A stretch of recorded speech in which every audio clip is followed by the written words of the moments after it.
Hello everybody, welcome back. I'm MrRedClaw. Welcome back to some more World of Tanks. So we're back over here after some time away, but here we are, and today we are going to be watching Inno in the fairly new Chinese heavy tanks, of course, with the rocket boosts. And over here today I'm showcasing the tier 10, the BZ75, and as you can see already, straight away from the beginning, Inno is already using 2 boosts to get into position. It's actually keeping up with the Object 268 version 4, which normally, as you can see, when the boost wears off, Inno's going around like 30, upslope he'd probably like drop down to 20 or so, but like that he's going upslope at 50 kilometers an hour, if not even more at times. And with the tier 10 you actually have 6 boosts, so you can use half of them to get into position literally quicker than the Progetto 65 that is coming up here as well for some reason. And then you have 3 more to get out of position, to go to the other side of the map if you need to advance further forwards quicker. The tier 10 has the most boosts and it is really useful. No, I'm pretty sure it goes down by 1 boost each tier. So tier 9 has 5, tier 8 has 4, and then tier 7 has 3, I'm pretty sure, or something like that. So it's a huge difference tier for tier, and especially with just how quite good this tank is. Its DPM might not be too much, 2259, but 650 damage per shot with 258mm of penetration on the standard rounds and 319 on the premium heat. That's not really that much, to be honest, and as you can see, Inno is actually using the heat as kind of his #1 shell in this case, so a little bit of a gold noob, but I guess that's what you have to do to kind of, you know, free mark tanks straight away. But 319 is really not a lot. You know, the IS-4, for example, which is a tier 10 heavy tank that I have, has 258 on the regular AP rounds, but then 340 on the heat, which is just miles better than the 319. You know, probably some tier 8s have a better gold pen than this, especially some TDs, but hey ho, I guess it's going to work out for Inno, or is it? I guess we're going to see as he just penetrates the front of the T10. Of course, that tank really not famous for its armor over there, but 2 kills to 2, but Inno's team is down 3000 damage. Let's hope that the western side of this map gets won by Inno's team, as this over here on the eastern flank is going to turn into a stalemate fairly quickly. But what else is good about this tank? Well, we talked about its DPM, aim time 2.78, not really that bad for such a huge I guess gun. There you go, finally got my words out. It is 152mm, so you know, similar to what you get on the ISU 152K and all of the other Russian tanks, tank destroyers even. So you know, you are going to be overmatching quite a lot of plates in the game. Point for dispersion accuracy, again, you know, not bad, not good for a gun like this, and 30 kilometers an hour top speed if you are not using the boost, and 50 backwards with 800 horsepower, just horsepower, and that's actually equivalent to the 12.66 horsepower per ton. But now, if you actually use the rocket, which I actually can't see, okay, there's the rocket, it goes up the top speed from 30 to 45, reverse speed actually down to 1.5, because of course the rockets are pushing you forward, so you know, you're gonna need a really good kind of tank engine to actually be able to pull back after. 2000 horsepower and 31.66 horsepower per ton, absolutely amazing afterwards, as Inno over here tries to shoot the cupola of the T10 but fails with the poor accuracy of this tank. 200mm of front hull armor, 330 of turret at the front. So quite good, you know, hold down tank over here. It does have some weak points at the top, but if you know how to, you know, hide it, play to this tank's strengths, then this is going to be a really good tank. And it is a really good tank. People are absolutely dominating in these tanks, especially, you know, with these rockets. You're just absolutely able to do so much more than you would be able to with standard heavy tanks. You know, this Kranvang, that's a fairly decent, quick heavy tank, but as you can, it just basically half the speed probably going up a hill compared to this tank, as you know, goes forwards, doesn't kill the Kranvang with his shell as he rolls low. But why does that matter? Let's just turn on the boost, ram him for that 99, take 91 in return, and I'm guessing Inno isn't really using controlled impact and other stuff like that, because I've seen absolutely huge rams in this tank taking less than 100 and doing 400 even to some heavy tanks in some situations.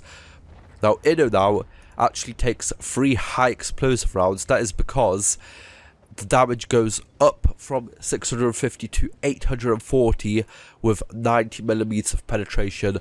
Just what you want for taking out a really badly armoured tier 10 British tank destroyer who gets shot by the Object 268 version 4 at the back behind Inno over here. But Inno doesn't want to take the shot from the FV405, and of course, who would? Because if he's using AP, then he's going to take out the majority of Inno's remaining hit points, and if he's using Hesh, then he might even be able to take out Inno in one shot. So Inno isn't taking any chances over here, as the FV really doesn't want to shoot the Object 268 version 4 at the back, is getting shot by him in return, and is just kind of not really sure what to do.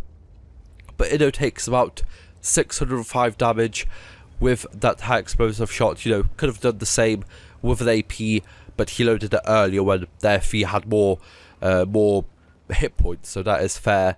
Up to 6,889 damage with 4 kills, but Inno's team is still down by 1 kill and 3,800 damage. So this is going to be quite a close game, I guess, as Inno loads the AP, actually gets really unlucky against Object 283 over there. It looked like he had the side of that tank, but somehow bounces off, or I guess the track actually eats that round. So really lucky for the Object, not so lucky for Inno, who should kind of needs to be hitting, not should, but needs to be hitting those kind of shells at this point of the game if he stands and wants to win this game, as the VZ55, who got himself isolated in the A1 area, gets shot down by the Cobra and then TNH VZ51, and that means that Inno's team is down by 2 tanks now and 6,000 damage. So that VZ55 must have not been spotted by Inno in quite some time, and of course World of Tanks still thinking that that tank was on full hit points. So, you know, down by 2 tanks, not really the end of the world, but down by 6,000 hit points, that's something else. That is just something that at this point in the game is quite hard to come back from. But the VK shuts down the Leopard PTA, who was out in the open, but then in return gets shot down by another FV 405 that is still in this game. You know, those tanks, you really have to watch out for them. So now Inno is left with just over half of his health remaining, with an Object 268 version 4 with about a quarter of his health remaining, a Leopard 1 which is basically a mouse sneeze away from dying, and VK, WT even, Alf Panzer 4 left on about 3/4 of his health, versus what seems like the world in those 6 remaining tanks. 4 tier 9s, 2 tier 10s, and the last time the FV was spotted, I guess he wasn't spotted, he was still on full hit points, along with the FV, who hasn't been spotted yet, so he is most likely still on full hit points. So yes, it's actually quite funny because I was in a game a week or so ago in a kind of similar situation, not kind of hit points and tank wise, but there was a standard, not a standard, just like a regular tier 8, I'm pretty sure, Chinese rocket power tank in this kind of same spot that Inno is in, and I was in an ISU 152K along with a couple other teammates, but I was just over the hill just trying to get a shot into him and trying to take him out as Inno loads HE, penetrates the FE, low rolls, and once again really unlucky with these shots, to be honest. I guess against him XM 454 he did high roll, then set him on fire, which took him out. But Inno over here gets spotted by the Super Conqueror, now is trying to advance to shoot him and kill him, which he does, and the Object 268 version 4 actually takes out the FV, which is just absolutely good and the right thing for both of these guys to do. Now that means they're now equal on tanks and only 1.6k damage off, so it seems more plausible now. But with the Leopard PTA getting shut down, they are now once again down by one tank. But are they going to be able to take this game out, as Inno is left on 1,342 hit points with 5 kills to his name? Is the WT going to be able to take out the Cobra? The Cobra probably loading high explosive rounds in this kind of time in the game, especially against the WT over there. So it is going to be difficult to take this game out, but Inno, and I guess the Object 268 version 4, which does seem to be having a really good game as well, are probably going to try the hardest, because that, I guess, is the whole point of the game, isn't it? Here comes the TNH. My commentary might be quite bad this first video back, because I am recording this at nearly 1 AM. Haven't recorded quite some time, but hopefully try to get back into it as Inno takes out the TNH, which got ambushed by Inno in this situation. Equal on tanks again, nearly equal on hit points, I guess, depending if the WT is still on 4 hit points or not. But Inno has to watch out, doesn't want to get shot by the Object 263 or the WT from the middle of the map, but wants to kill the Cobra, which is the right thing to do. Cobra puts 2 shells into the object, and I'm pretty sure the object bounced off a tank from the middle. Now this is what is absolutely brilliant about the Chinese premium Chinese heavy tanks in general, especially the tier 10 with the boosts. Normally in any regular heavy tank you'd be over there trapped in the middle of the open over there. Maybe the Object or the WT would have had an opportunity to take you out, but with the boost, with the rocket boost, you're just able to boost away into safety, and then once again to go look after these last 2 remaining tanks, as there's only a minute and a half left to this game. Is this going to end up being a draw? That would be quite bad. But there's 2 tanks up now, 1 tank up even, still down on hit points, but I guess more guns is better. But where are these last 2 remaining tanks? Inno is looking around, as he is the tank with most hit points left, so he should take the charge. There's the WT, he isn't on 4 hit points. Inno takes him out, but where is the Object 263? Gets spotted by the WT, of course, as he was only about 150 meters away. 1 minute left. Where is this Object? Has he gone to the east to try and flank Inno and his teammates? Did he go to the west to try to flank him from that side? Is he just sitting at the back trying to make this into a draw? Who knows? But Inno is looking around everywhere, left, right, center, left, right. Where is this Object 268 hiding? Inno enters the cap circle, hopefully try to get the Object 268, 283 even, so many Russian tanks, but sadly for Inno, the Object is nowhere to be seen and the battle is a draw. So let's look at the post-game stats and let's see at Inno's gameplay over here.